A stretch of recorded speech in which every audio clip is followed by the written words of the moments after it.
We live in this world now where people just discard things. We live in this world where people just buy new stuff all the time because they buy cheap stuff and they just go, oh, just chuck it out. Like, what are we doing? Just chucking stuff away. Keep it, fix it, paint it, stain it, change the handles. You know, do something to make it more you. Well, my mum died and my sister and I were laughing because Mum had died with no money. I had to pay for everything. I had to pay for funerals. I had to pay for headstones. I had to pay for like the whole thing. And in the will, Mum left me $100. So she'd given my sister, you know, shares and a car and a house. And then she'd given my brother all of these things, and she gave me $100. And I just found that absolutely hysterical. And so we had all of Mum's things in this storage facility, and this table came out and my sister said to me, oh, that's for you. At first I was like, oh, I don't need another table, do I? And then I opened it up and I looked and I saw that it had won a design award.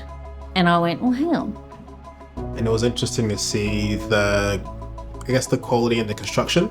There was a lot of thought behind, you know, the positioning of everything and how it all kind of plays together with the overall construction. So kind of taking it apart and seeing that was quite nice to see that there was so much thought and care put into making it. And then that kind of informed us to also make sure that we imbue this, I guess, new iteration with that same type of level of form and care as well. She's definitely a vibrant person. Like, you could see it when we talked to her. She had so much energy. And that's one of the reasons we wanted like a really bright color in the whole object. It's like, we can't keep it. And she's like, oh, I don't want a brown thing. Like, it's too boring for her.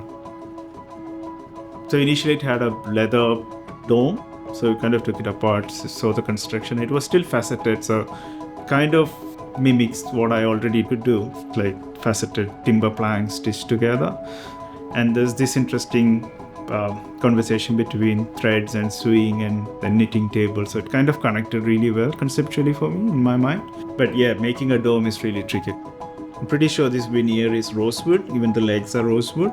And it's kind of like a protected species now. You can't really buy rosewood anymore. So initially we thought we could just stain it in one color, maybe like a dark color, so everything is kind of same, seamless. But then it's like, it's such a special material and we didn't want to hide it or touch it. The marquetry, that was really challenging for me, working with straight lines and curvature as well. You know, whenever you try and add curves to anything, it just increases the difficulty level tenfold.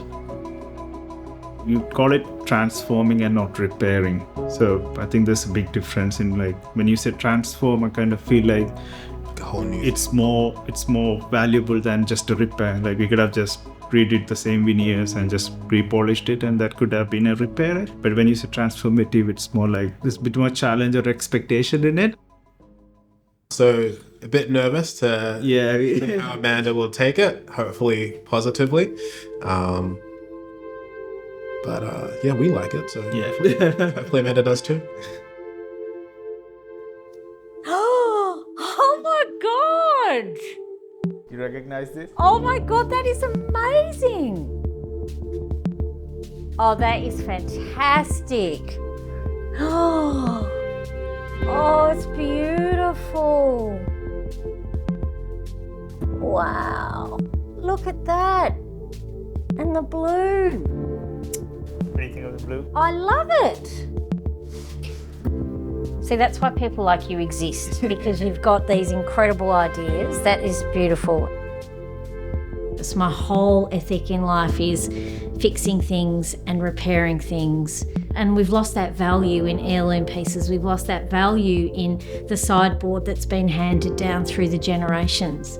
And I think maybe if there's a way where people that have actually got half an eye for design can do something like what you've done with this chair and also what you've done with my knitting table and turn it into something that is beautiful, that would be great. And it's amazing where it has ended up. And now it's something that I will value.